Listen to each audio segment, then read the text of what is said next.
함께 보실 하나님의 말씀 구약 성경 여호수아 8장 30절부터 35절까지 말씀입니다.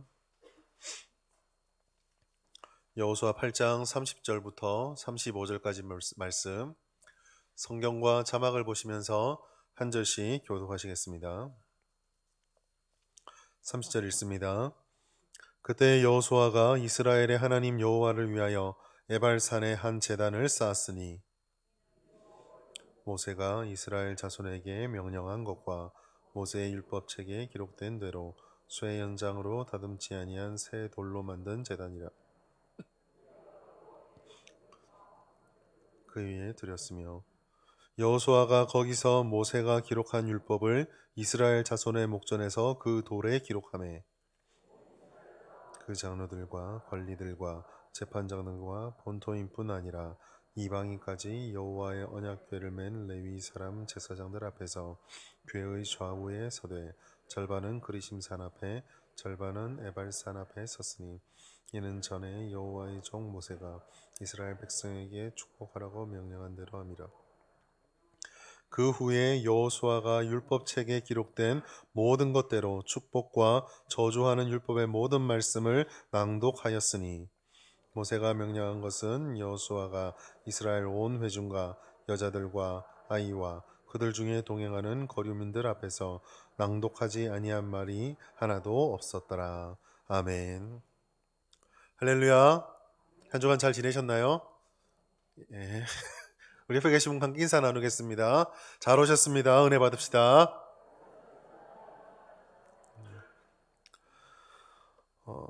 2012년에 출판된 책 중에 피로사회라는 책이 있습니다. 독일에서 교수로 활동하고 계신 한병철 교수라는 분이 독일어로 책을 썼는데 그 책을 다시 이제 한국어로 역간한 책이 되겠습니다. 저자는 이 책을 시작할 때 첫 문장을 이렇게 시작합니다. 시대마다 그 시대에 고유한 질병이 있다. 예전에 흑사병이 돌았던 패스트가 돌던 그런 중세 시대도 있고 그런 시대마다 그 시대를 대표하는 질병이 있다라고 이야기를 하고 있습니다. 그러면서 이렇게 얘기합니다. 21세기에도 대표적인 질병이 있는데 그 질병의 정체를 신경성 질환들이 21세기의 질병이다라고 이야기를 했습니다. 예를 들어서 우울증, 주의력 결핍 장애, ADHD, 경계성 성격 장애, 소진증후군 이런 신경성 질환들이 21세기의 질병들이다라고 이야기를 했습니다. 그러면서 진단을 내린 것이 이와 같은 신경성 질환들이 대두된 이유는 성과를 강조해서 오랫동안 성과주의로 살아왔던 사회의 산물이다라고 말하며 그래서 이 사회는 살면 살수록 피로가 누적되는 피로사회라고 진단을 했습니다. 이 책의 역자가 했던 말이 참 가슴이 아픈데요. 이 책의 역자가 이 책을 읽고 나서 번역의 서문을 쓰면서 이런 이야기를 했습니다. 말미에 적었습니다. 한국인이라면 누구나 자기를 착취한다는 것이 무슨 말인지 즉각 이해할 것이라고 생각한다. 이 말과 다르게 우리나라 말은 우리나라에 참 유행처럼 번지는 것 중에 하나가 워라밸이라는 것이 있습니다. Work and Life Balance라고 해서 삶과 일의 균형을 갖추자. 이런 의미로 사용되는 말인데 그 내용의 가장 중요한 의미는 너무 일하지 말고 좀 저녁이 있는 삶을 살자. 이런 것들이 이제 그 워라밸의 가장 핵심 가치인데요. 근데 어떤 사람들은 이런 워라밸을 주장을 하지만 또 어떤 사람들은 워라밸은 없다라고 이야기를 합니다. 예를 들어 1조 달러의 사나이라고 불리는 댄 페냐라는 사람이 있습니다. 여러분 유튜브 가셔서 댄 페냐라고 치면 아마 이 사람 강연이 쭉 올라올 텐데 그 중에 한 제목 중에 앞에 그 썸네일로 딱 붙어 있는 것이 워라밸은 없다라는 영상이 있습니다. 그 영상에서 이분이 제너럴 일렉트릭사의 그 전설적인 CEO였던 잭 웰치의 말을 인용하는데 이렇게 얘기를 합니다. 일과 삶 사이에 균형 같은 건 없다. 일과 삶 사이에 도전만이 있을 뿐이다. 그게 무슨 말입니까? 일도 도전인데 삶도 도전이니까 그냥 계속 일하라는 얘기거든요. 성공하려면 주당 52시간 그런 거 없다라는 겁니다. 그냥 계속 일만 할 수밖에 없다라는 이야기입니다. 무엇이 옳을까요?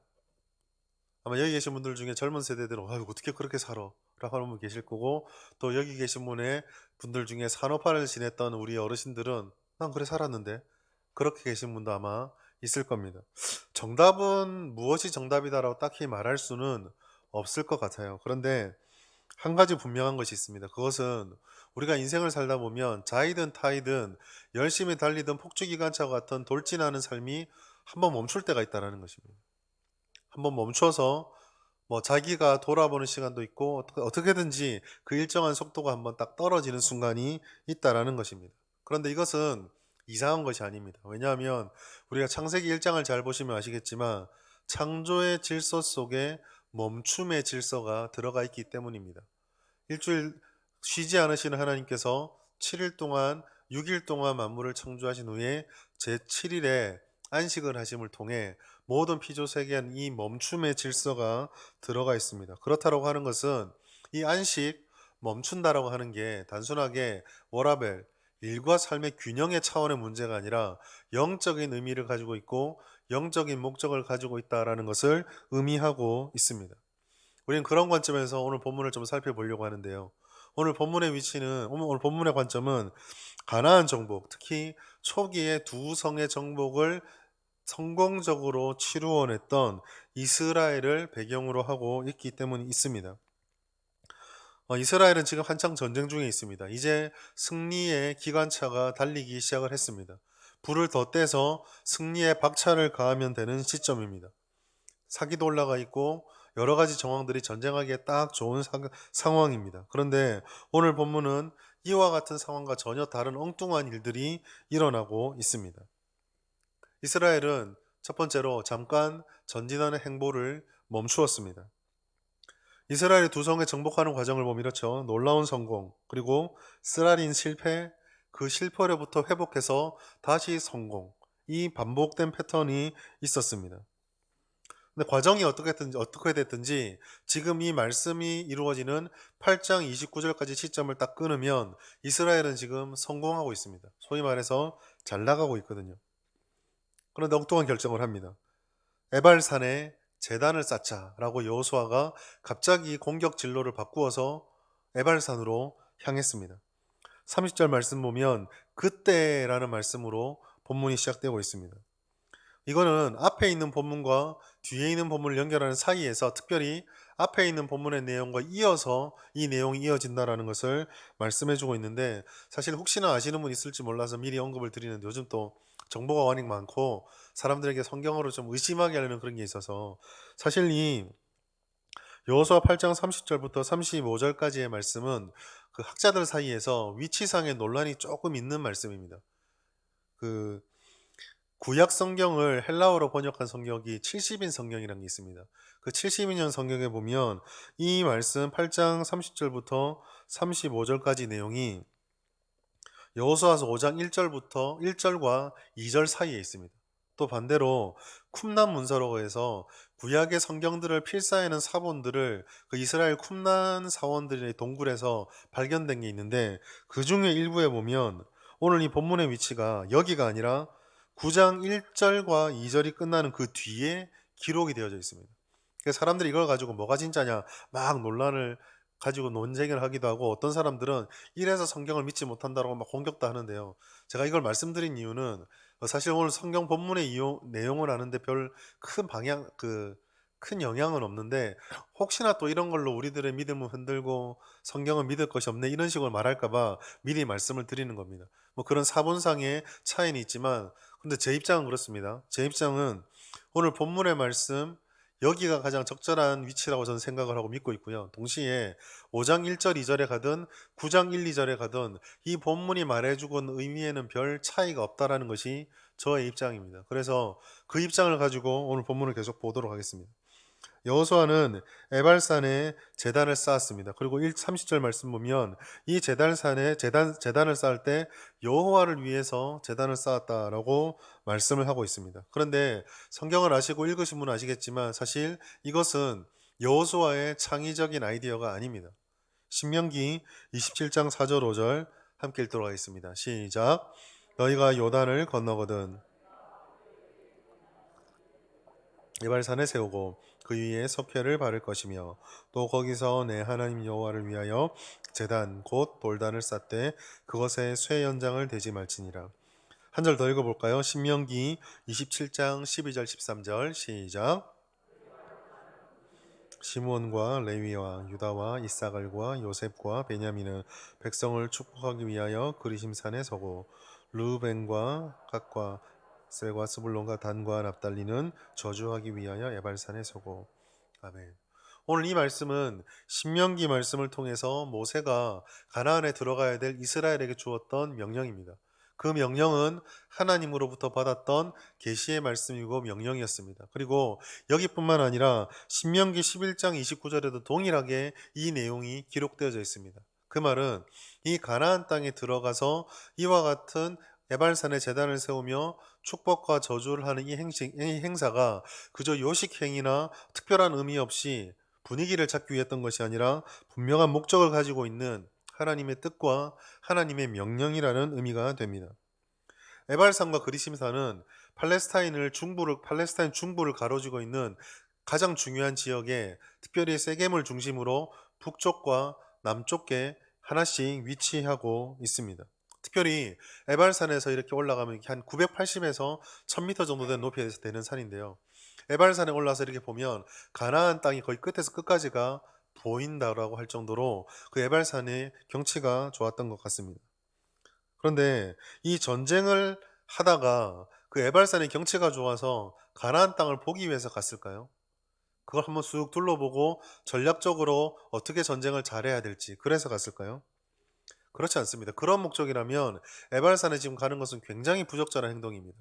왜냐하면 이 에발산으로 가는 행동은 위험한 선택이고 위험천만한 일이었기 때문입니다. 먼저는 이 에발산까지 가는 거리가 문제가 됩니다. 오늘 본문의 배경이 되는 아이성 전투가 끝난 그 지역은 에발산으로부터 32km 떨어져 있습니다. 바꿔 말해서 에발산까지 가기 위해서 이스라엘 사람들은 32km를 북쪽으로 올라갔어야만 합니다. 그리고 그 땅에는 세겜이라는 땅이 있습니다. 이 세겜은 가나안 사람들에게 종교적으로 굉장히 의미를 가지고 있는 땅이었습니다. 그 말은 고대의 신이 중심이 되는 세계관 속에서 세겜을 빼앗기도록 놔두지 않을 거라는 의미죠. 누군가가 이민족들이 세겜으로 군대를 끌고 가면은 대응하기 위해서 사람들이 군대를 모아서 오기도 쉽고, 또 전쟁이 일어날 위험이 굉장히 다분했다라는 의미가 되겠습니다. 그런데 그럼 우리는 또 이렇게 생각할 수 있죠. 어차피 전쟁하는 거 세겜까지 가면서 전쟁 한 번 더 하는 게 무슨 대수냐. 그것은 이 전쟁을 한 번 더 치르는 건 대수가 되지 않지만, 이게 위험한 일이 되는 이유는 지금 에발산으로 가는 것이 예배와 제사의 의미를 가지고 있기 때문입니다. 이스라엘 사람들이 가나안 땅에 들어와서 정복을 할 때 그 땅을 빼앗는 것은 단순하게 땅 따먹기가 아니죠. 하나님의 율법을 선포하고 가르치고 그 하나님의 뜻을, 약속을 순종함을 통해 얻는 의미가 가지고 있습니다. 그래서 그 여호수아가 이 전쟁을 치를 때 우리는 이 전쟁을 처음부터 계속 제사와 예배의 관점으로 바라보고 이해하고 있습니다. 자, 그렇다면 하나님께 제사를 드린다, 하나님께 예배를 드린다고 할 때 이 예배와 제사는 군대만 가면 되나요? 그렇지 않죠. 이스라엘 모든 백성들이 하나님 앞으로 나아갔어야만 했습니다. 여호수아 8장 35절을 보면 이스라엘 회중이 같이 나갔다라고 명백하게 말씀해주고 있습니다. 모세가 명령한 것은 여호수아가 이스라엘 온 회중과 여자들과 아이와 그들 중에 동행하는 거류민들 앞에서 낭독하지 아니한 말이 하나도 없었더라. 모든 회중이 움직이게 되면 군사가 전쟁에 집중을 할 수 있을까요? 없을까요? 전쟁의 칼부림이 나고 피 튀기는 싸움터 속에서 내 사랑하는 가족과 내 고향의 사람들이 눈에 아른거리면 사기가 저하가 될 것입니다. 유명한 초나라와 한나라의 전쟁, 한나라의 고조 유방과 초나라 패왕이었던 항우의 전쟁에서 처음 전쟁을 치를 때는 항우가 월등한 힘을 가지고 있었지만 점점 갈수록 유방의 힘이 강해져 갑니다. 전쟁은 계속 치러지면서 초나라는 패퇴하게 되고 남은 힘을 짜내며 도망가고 있을 때 한나라의 고조 유방이 썼던 마지막 전략은 전투가 아니라 음악이었습니다. 초나라 사람들의 고향의 음악을 구슬픈 가락으로 밤낮으로 연주한 겁니다. 어떤 사태가 벌어졌을까요? 그 막강하고 흉폭한 군대였던 초나라 왕의 군대가 계속된 패전으로 지친 나머지 그 음악을 듣자마자 눈물을 흘리고 칼을 집어던지고 무장해제가 됐습니다. 전쟁터에서 고향을 생각하고 가족을 본다라는 것은 위험한 일입니다. 또 하나는 어떻습니까? 군인이 속도전을 하는 것이 아니라 가족들이 같이 이동하고 노인과 아이들이 같이 움직이게 되면 이동 속도는 떨어지게 됩니다. 계속적으로 이 여호수아서 말씀을 나누면서 말씀드렸던 것처럼 가나안이 이스라엘보다 전투력은 훨씬 높습니다. 그렇기 때문에 이스라엘 사람들은 언제나 머릿속에 속도전에 대한 생각을 하고 있어야만 합니다. 그런데 이렇게 모든 회중들을 대동하고 32km를 이동한다?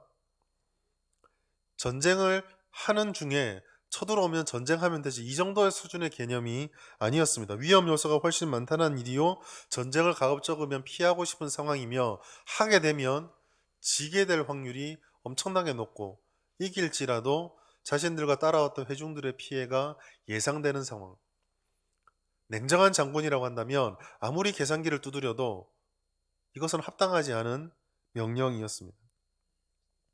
이 모든 것을 종합해 볼 때 우리는 이런 결론을 내릴 수 있습니다. 지금 이스라엘은 잘 나가고 있는 중에 잘못되는 길을 선택하고 있습니다. 선택이 잘 나가고 있을 때 더 달려가야 할 때에 멈추는 선택을 하였다는 것입니다. 어리석은 결정이죠.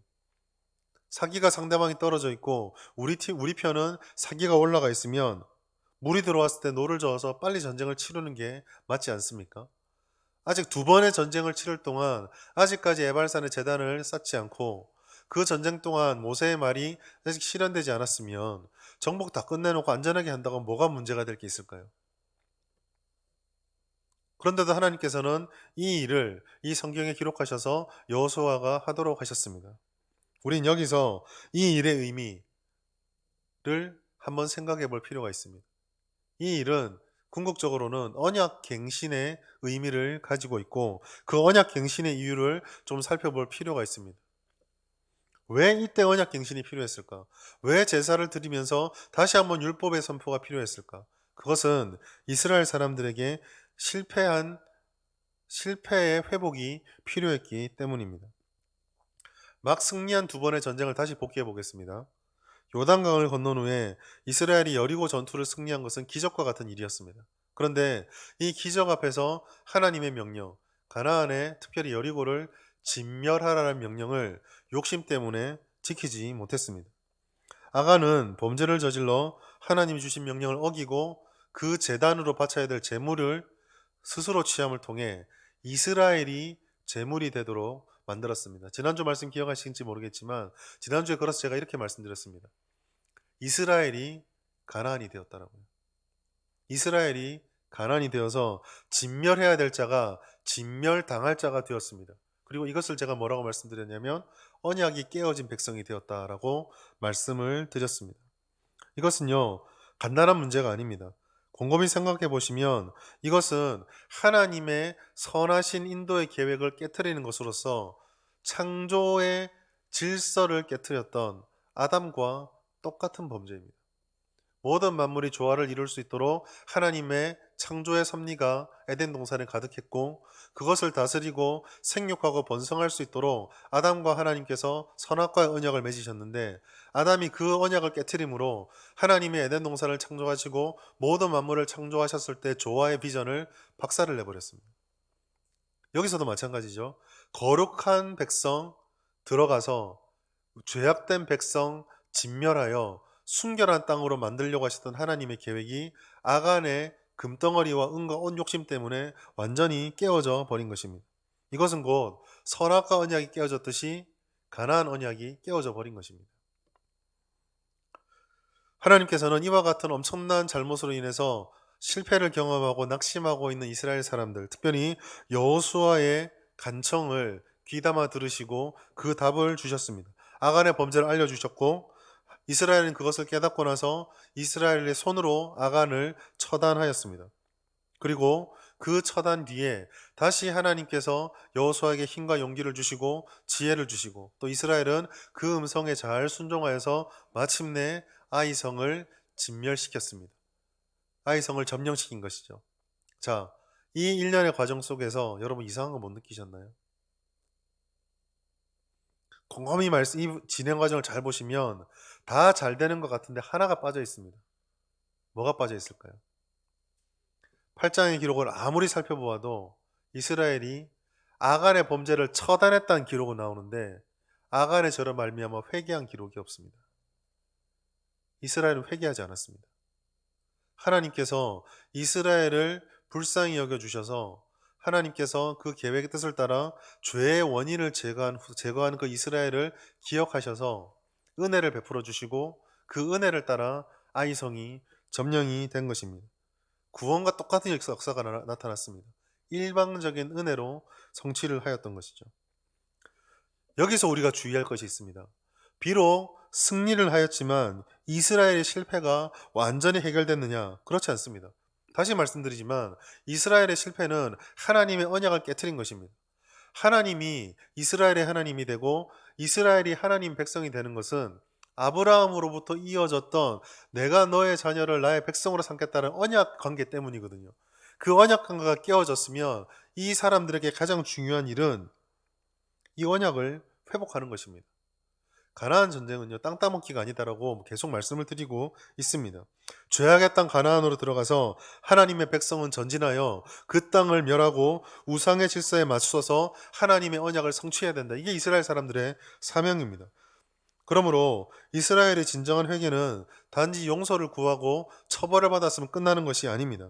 하나님께서 원래 약속하셨던 그 언약 관계를 회복해야 진정한 하나님의 백성으로 될 수 있는 것이죠. 이게 오늘 언약갱신이 필요했던 이유입니다. 성공으로 보이지만 지금 이스라엘은 아직까지 그 실패가 봉합되지 않았습니다. 오늘날 많은 사람들이 성공을 갈망하고 있습니다. 저도 성공하고 싶고 아마 여기 계신 분들도 다 성공하길 바라며 나의 자녀들이 각자가 원하는 길에서 성공하기를 바랄 것입니다.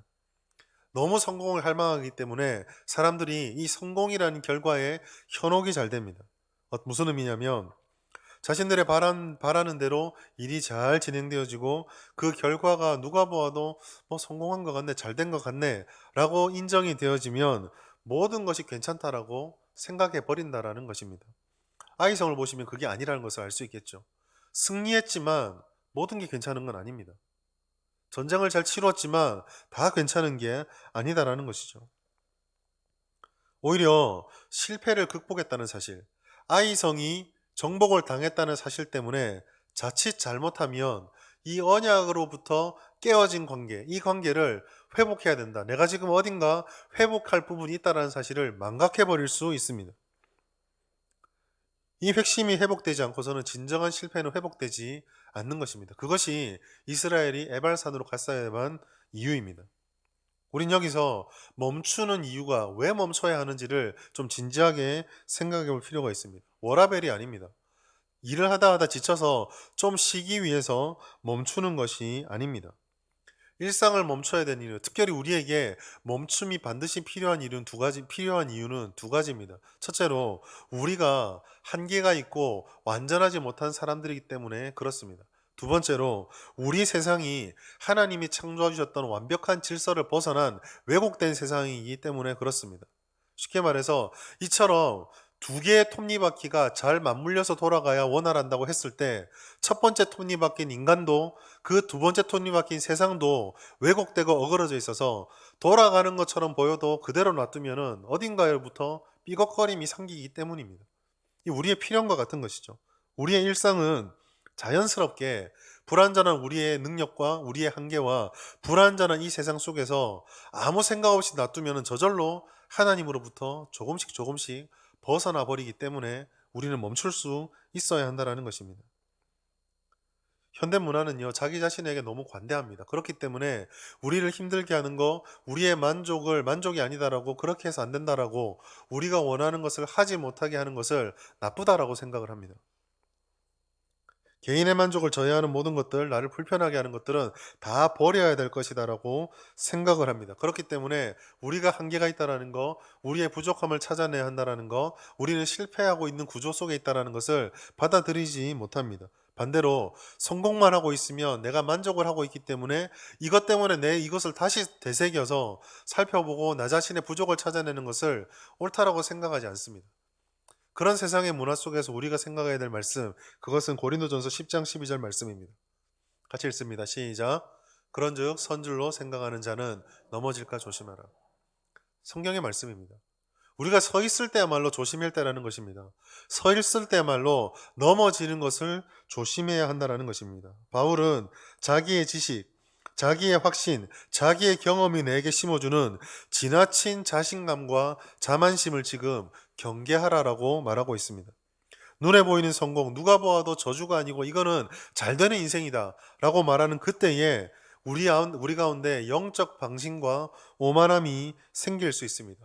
결과가 이렇게 좋은 것 보니까 내가 지금 살아오는 모든 과정들이 문제가 없구나. 나 잘하고 있구나. 굳이 하나님께 나가서 내가 뭘 잘못하는지 물어볼 필요가 없겠구나. 이렇게 잘 되고 있는데 라고 생각하는 순간 우리가 가지고 있는 연약함과 불완전함, 그리고 세상의 왜곡 속에서 그 빈틈을 타고 우리를 공격해오는 그 사탄의 유혹을 놓치게 된다는 것이죠.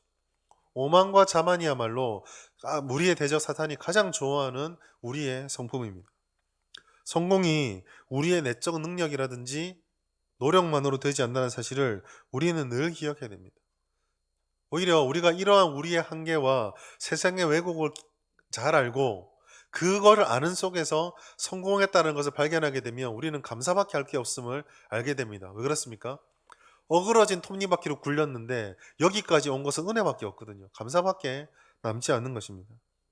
실패는 성공의 어머니라고 말합니다. 그래서 실패를 통해서 잘 배우고 성공으로 나아가자, 좋은 의미로 사용됩니다. 그런데 이 성공주의 가치관에 매몰되어 있는 눈으로 바라보면 실패하는 그 순간에도 성공만을 바라보는 탐욕의 끝이 어딘지가 보이지 않습니까? 실패하는 순간에도 성공만을 바라보고 있습니다. 실패와 성공 사이에 치장되어 있는 가치관을 우리에게 다가오는 이 유혹을 우리는 간파할 수 있어야 됩니다. 그리스도인에게 실패는 성공의 어머니는 성경 신앙적으로 해석하면 이런 의미입니다. 실패를 잘 극복해서 성공하자가 아니라 실패의 순간에도 성공의 순간에도 우리와 함께 해주시는 하나님이 있다면 실패도 의미가 있고 성공도 가치가 있다. 이게 우리가 그 실패는 성공의 어머니다를 바라볼 때 신앙적인 반응입니다. 실패는 악한 것이 아니죠. 성공도 무조건 좋은 것만은 아닙니다. 어느 순간이 되었던 어디에 있든 우리가 하나님과 함께 해야 된다. 이게 중요한 것이죠. 그리고 그렇게 하나님과 함께 있는 것이 중요하다고 한다면 우리가 무엇보다 신경 쓰고 고민해야 될 것은 내가 하나님의 백성으로 바른 관계가 맺어져 있는가? 즉 에발산으로 가서 언약 관계를 회복해야 되나 말아야 되나? 여기에 대한 답입니다.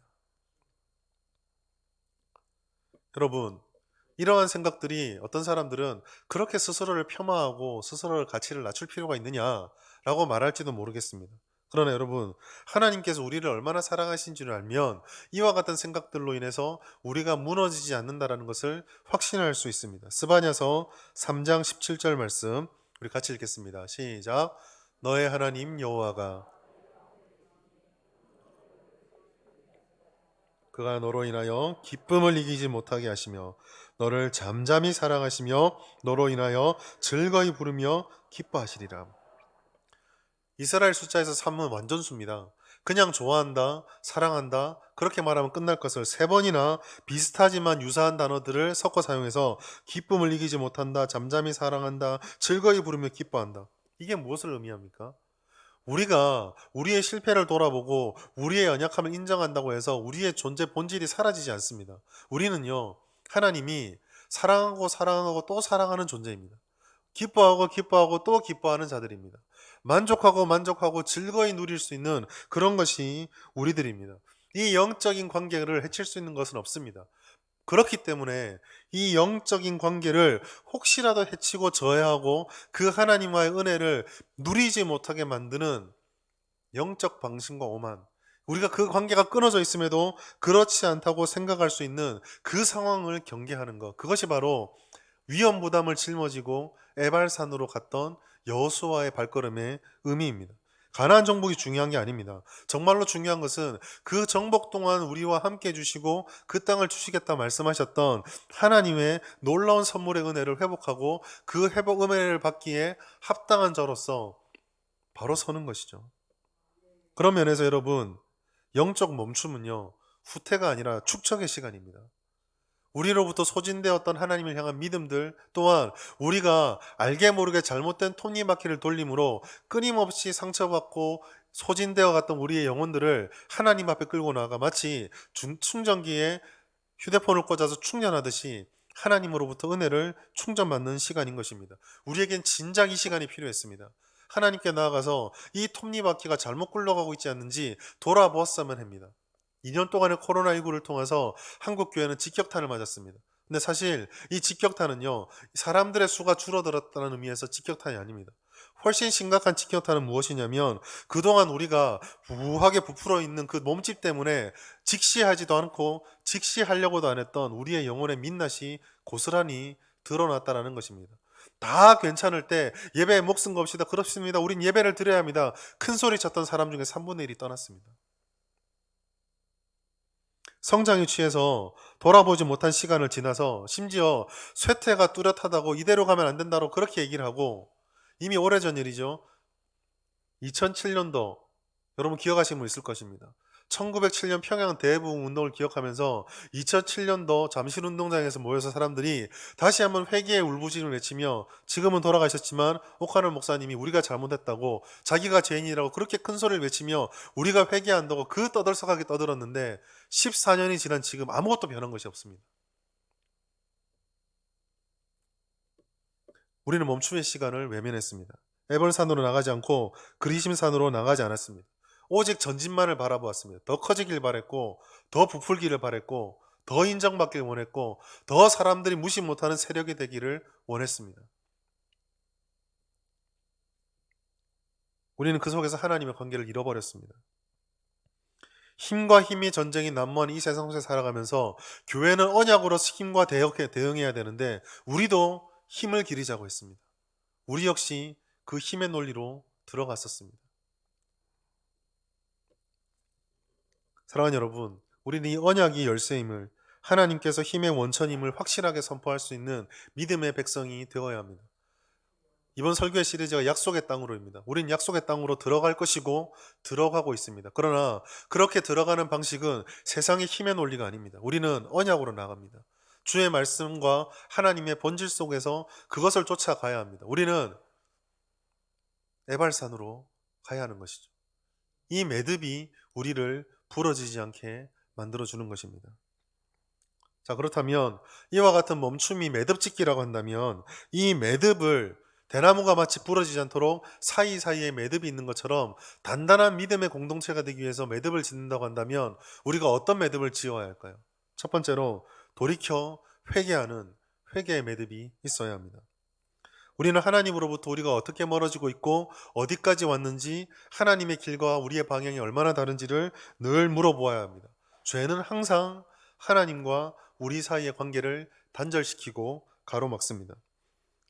하나님의 완전한 공의 앞에 서면은요, 우리가 발견할 수 있는 것은 우리가 얼마나 부족하고 얼마나 죄에 쉽게 영향을 받는가, 그거밖에 없습니다. 그런데 여러분, 이것은요, 자기 비하가 아닙니다. 우리가 이런 모습을 인정하는 것은 그 자체로 하나님의 은혜에 들어가는 통로란 사실을 기억할 필요가 있습니다. 로마서 5장 20절 말씀 같이 한번 읽습니다. 시작. 율법이 가입한 것은 범죄를 더하게 하려 함이라. 그러나 죄가 더한 곳에 은혜가 더욱 넘쳤나니. 로마서 말씀을 통해 사도 바울은 죄가 더한 곳에 은혜가 더욱 넘쳤다라고 말씀을 하고 있습니다. 여러분, 신명기에서 에발산에서 선포되어야 했던 율법과 제사는 하나님의 율법을 기준으로 해서 선포되었습니다. 하나님 율법이 기준이 되었다는 것은 그 기준 앞에 우리를 비출 때에 우리가 하나님께 칭찬받을 것과 하나님께 책망받을 것이 나타난다라는 것이죠. 특별히 오늘 여호수아 말씀은 30절에, 신명기 말씀은 분명히 축복의 산과 저주의 산을 균등하게 말을 했지만, 오늘 에발산으로 갔다라고 30절은 죄에 대해서 더욱더 집중하는 모습을 보여주고 있습니다. 왜냐하면 지금 이스라엘에게는 언약을 파괴한 것에 대한 진정한 회개가 필요했기 때문입니다. 그 매듭이 지어져야 가나안 정복에 나아갔을 때 부러지지 않기 때문입니다. 대부분의 사람들은요, 하나님의 사랑스러운 모습을 사랑합니다. 그렇기 때문에 죄와 징벌과 어떻게 보면 난폭하게 보이는 하나님은 우리가 생각하는 하나님의 이미지와 다릅니다. 우리가 생각하는 하나님, 우리가 그랬으면 좋겠다는 하나님은 인자한 미소, 모든 것을 포용하고 사랑이 풍만하고 사람 좋은 웃음으로 우리에게 다가오는 분위기를 바랍니다. 그러나 여러분, 하나님은 분명 그런 사랑이 있는 분이시지만 그렇다고 해서 우리의 죄를 외면하시거나 무시하시거나 무조건 없는 것으로 해주시는 분은 아닙니다. 오히려 우리는 이렇게 생각할 수 있습니다. 하나님께서 우리에게 주시는 그 사랑, 그 은혜를 가장 강력하게 느낄 수 있는 곳이 어딜까요? 이 땅에서 하나님께서 우리를 정말 사랑하시고 우리를 구원하시고자 하는 열망이 화산처럼 불타올랐던 시점이 딱 한 번 있습니다. 언제일까요? 십자가입니다. 죄와 하나님의 뜻이 격렬하게 전투했던 그곳, 그리고 마침내 예수가 십자가에 죽으심으로 영원한 승리를 선언하셨던 바로 그 장소, 거기가 하나님의 은혜와 하나님의 사랑이 가장 강렬하게 불타올랐던 곳입니다. 이것이 우리에게 무엇을 말해줍니까? 죄는 싫고 힘든 것이지만 죄가 회개되는 곳, 즉 회개를 통해서 예수 그리스도의 대속의 은혜가 선포되어지고 실현되어지는 그곳은 마치 2000년 전 십자가 위에서 하나님의 사랑이 불타올랐던 것처럼 그 회개의 자리가 말로 하나님의 은혜와 사랑이 불타는 자리라는 뜻입니다. 그래서 진정한 회개와 죄에 대한 묵상은요, 은혜를 갉아먹는 것이 아니라 우리 가슴 속에 식었던 하나님의 은혜가 다시금 불붙듯이 불타오르는 자리가 됩니다. 우리는 이 사랑의 진수, 이 뜨거운 사랑을 다시 회복해야 합니다. 하나님께서 예수를 죽이셨던 그 자리에서 죄를 이기셨던 것처럼 우리도 예수의 죽으심 앞에 우리의 죄를 회개하고 날마다 그 은혜 자리로 나아가서 그 은혜를 풍성히 받아야 됩니다. 하나님께서 죄를 도말하시기로 뜻하셨고 예수께서 십자가를 짊어지셨고 그리고 성령께서 지금도 그 사랑을 우리 가운데 내주하시면서 우리들에게 부어주고 있습니다. 모든 부흥의 역사는 회개의 운동이 자리 잡고 있었음을 기억하십시오. 회개는 우리의 자존감을 떨어뜨리고 우리를 스스로 비참하게 만드는 자기 비하의 자리가 아니라 유일하게 우리의 자존감을 가장 아름답고 가장 확실하며 가장 악영향이 없도록 고취시킬 수 있는 순간입니다. 이 회개의 매듭이 우리 진주 성북교회 모든 성도들의 삶에 맺어지기를 예수님의 이름으로 축복합니다. 두 번째로 약속의 말씀을 새겨야 합니다. 여호수아 8장 31절 32절 말씀, 특별히 32절 말씀을 같이 한번 읽도록 하겠습니다. 시작. 여호수아가 거기서 모세가 기록한 율법을 이스라엘 자손의 목전에서 그 돌에 기록하매라고 되어 있습니다. 이 말씀은요, 신명기 27장 4절과 5절 말씀을 그대로 실천한 것입니다. 그런데 여호수아 말씀과 신명기 말씀을 비교해 보면 조금 차이가 있습니다. 여호수아서 말씀을 보면은 자칫 잘못 읽으면 여호수아가 쇠로 다듬지 않은 돌로 제단을 세우고 그 제단에 석회를 발라서 그 제단 위에 율법을 새긴 것처럼 보입니다. 그러나 신명기 말씀은 다릅니다. 신명기 말씀에 보면 제단을 쌓는 돌은 쇠를 건드리지 않아서 연장을 대지 않아서 재단되지 않는 울퉁불퉁한 돌로 쌓으라고 말을 했습니다. 반면에 율법을 새겨야 되는 두 돌이 따로 있습니다. 그 두 돌은 석회질을 해서 따로 준비를 하고 그 석회칠한 돌에 율법을 새기라라고 말씀했습니다. 그렇게 새겨놓으면 석회가 마르면서 그 율법이 다시 굳어져서 사람들에게 두고두고 볼 수 있는 기념비처럼 되게 됩니다. 그것을 하나님께서는 모세에게 명령하셨고 여호수아가 여기서 실현했던 것이죠. 오늘 본문의 말씀은 이렇게 실현했던 율법들을 단지 적는 것으로 끝나지 않았습니다. 34절과 35절 보면 사람들에게 그 율법을 모두 낭독해서 들렸습니다. 좋은 말만 아니라 있는 말을 가감없이 다 전해주었습니다. 이것은 이 땅이 말씀의 땅이 되어야 한다는 것과 성도들이 말씀을 따라서 하나님의 사명을 감당해야 된다는 것, 즉 하나님의 말씀을 우리에게 새겨야 된다는 것을 의미하고 알려주고 있습니다. 어떤 의미에서 하나님의 말씀을 듣는다는 것은 일종의 멈춤입니다. 우리 안에 익숙해져 있는 세상식의 삶의 방식들, 6일 동안 달려왔던 우리의 삶이 아무것도 망설임 없이 폭주기관차처럼 달려가려고 할 때, 이의 방향이 맞는가, 이 방식이 맞는가, 이렇게 달리는 것이 맞는가를 제동 걸어주는 것은 하나님의 말씀입니다. 주님의 말씀 앞에 우리의 삶의 행보들과 생각들을 비춰볼 때에 멈출 수밖에 없게 되는 것이죠. 이제는 너무 식상하기까지 한 말씀이지만 사랑하는 여러분, 오늘날 교회에서 많이 잃어버린 것 중에 하나가 말씀에 대한 진지함과 간절함의 상실입니다.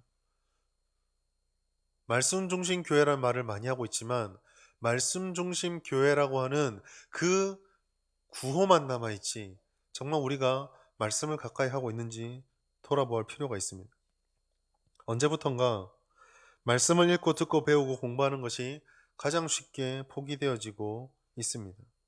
심지어 정말 큰 위기인 것은 말씀 사역자로 부름을 받고 또 교회를 위해서 말씀의 대언자로 부름을 받았고 사명을 받았다는 신학생들부터 그 말씀을 가까이 읽지 않고 있다라는 점입니다. 하나님의 사역을 하면서 주의 말씀을 받았다는 그 신대원 학생들이 과제 때문에, 사역 때문에 하나님의 말씀을 가까이 하지 않습니다. 사역을 하면서 들었던 가장 참담한 말이 있습니다. 무엇일까요? 목사님 설교 별로예요. 잘하면 됩니다. 왜 그렇게 기침을 자주 하세요? 낫겠습니다. 그런데요, 사역하면서 가장 비참한 말이 무엇이었을까요? 목사님, 애들이 일주일 동안 공부한다고 저래 지쳐있는데 교회 와서까지 성경 공부하란 말 들어야 합니까? 교회는 좀 편하고 재미있게 해주시죠. 그 질문에 제가 답을 하겠습니다. 아모스 8장 11절 말씀입니다. 같이 읽습니다. 시작. 주 여호와의 말씀이니라. 보라 날이 이를지라 내가 기근을 땅에 보내리니 양식이 없어 주림이 아니며 물이 없어 가람이 아니요 여호와의 말씀을 듣지 못한 기갈이라. 사랑하는 성도 여러분, 하나님이 경고의 말씀을 흘려 듣지 마십시오. 오늘 이 기갈의 말씀은 우리 한국교회에 그대로 현실화되고 있습니다. 하나님의 말씀 읽지 않고 배우지 않고 듣지 않고 가까이 하고 있지 않습니다. 세속적 가치가 우리들을 침공하고 있지만 그 세속적 가치에 대응할 수 있는 주님의 말씀의 무기를 우리는 장착하고 있지 않습니다. 저는요, 한국 땅에서 가장 없어져야 될 운동 중에 하나를 성경 읽기 운동이라고 생각합니다. 여러분 밥 먹기 운동 하시나요? 밥 먹기 운동을 안 하시면서 왜 영적인 밥은 먹기 운동을 하면서 먹어야 합니까? 이것이 뭘 의미할까요? 한국 교회가 왜 이렇게 힘들고 쇠퇴할까요? 원인은 분명합니다. 우리가 하나님의 길을 벗어났습니다. 주의 말씀의 길을 벗어났습니다. 먹지 않는데 무슨 힘이 있겠습니까?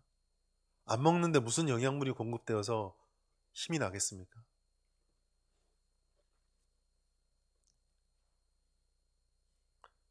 이스라엘은 하나님과 언약으로 맺어진 말씀 공동체입니다. 교회도 하나님의 말씀으로 맺어진 말씀 공동체입니다. 그러므로 우리는 이 영적 전쟁터에서 살아가는 시간에 살아가면서 하나님의 말씀의 양분과 하나님의 말씀의 안내를 지속적으로 받아야만 합니다. 들어야 하고 읽어야 하고 마음에 새겨야 합니다. 듣지 않고 읽지 않고 새기지 않으면서 일주일의 대부분의 시간을 살아가는 저 세상에서 어떻게 우리가 그 말씀의 뜻을 드러내면서 살 수 있겠습니까?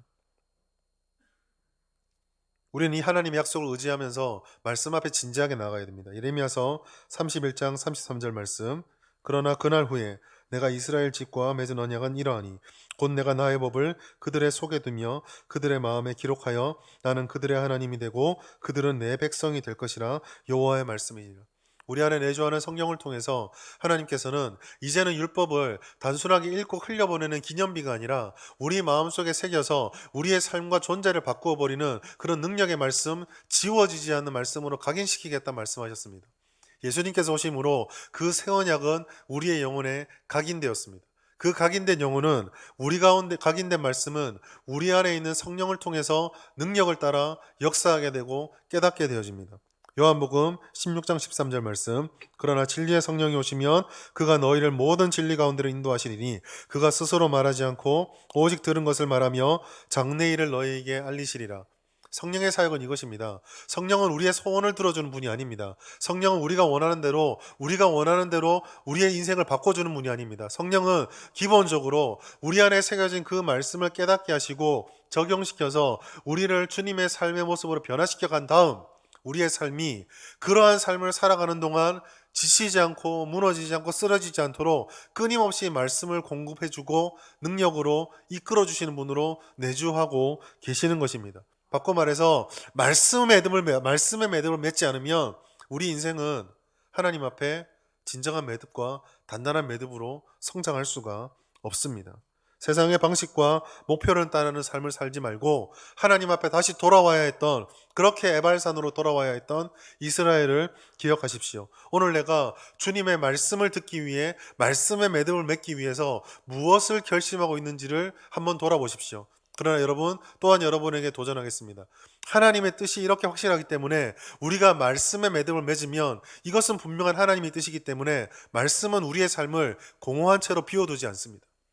우리는 그 말씀 앞에 우리의 삶의 인생을 걸었을 때 그 말씀을 통해서 우리의 인생을 바꾸시고 우리 교회의 모든 것을 바꾸시는 하나님의 능력을 경험하게 될 것입니다. 말씀을 마음에 새기십시오.